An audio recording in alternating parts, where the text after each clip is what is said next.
بسم اللہ الرحمن الرحیم۔ السلام علیکم ورحمۃ اللہ وبرکاتہ۔ اللہ کی ذات سے امید ہے کہ آپ سبھی حضرات خیر و عافیت سے ہوں گے۔ میرے محترم، میں آج آپ کو پیر کے دن کی خصوصیات بتانا چاہتا ہوں۔ یوم الاثنین یعنی پیر کے دن کو آقا مدنی صلی اللہ علیہ وسلم کی سیرت کے ساتھ ایک خاص مناسبت، ایک خاص تعلق ہے۔ پیر ہی کے دن آقا مدنی صلی اللہ علیہ وسلم کی ولادت باسعادت ہوئی، یعنی پیر کے دن ہی ہمارے اور آپ کے آقا جناب محمد الرسول اللہ صلی اللہ علیہ وسلم کی پیدائش ہوئی۔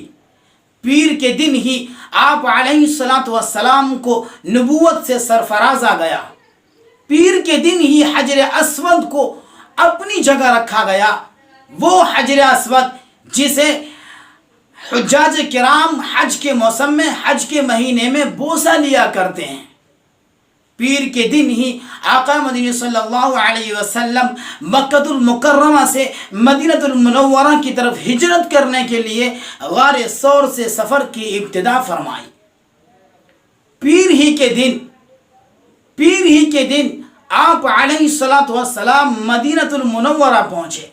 حضرت انس بن مالک رضی اللہ تعالی عنہ کی ایک روایت ہے کہ جس دن آقا مدنی صلی اللہ علیہ وسلم، دونوں جہاں کے سردار آقا مدنی صلی اللہ علیہ وسلم مدینہ المنورہ پہنچے، اس دن مدینہ المنورہ کی در و دیوار ہر شے میں ایک عجیب و غریب نور چمکتا ہوا دکھائی دیا، یعنی خوشیوں کا ماحول برپا ہو گیا۔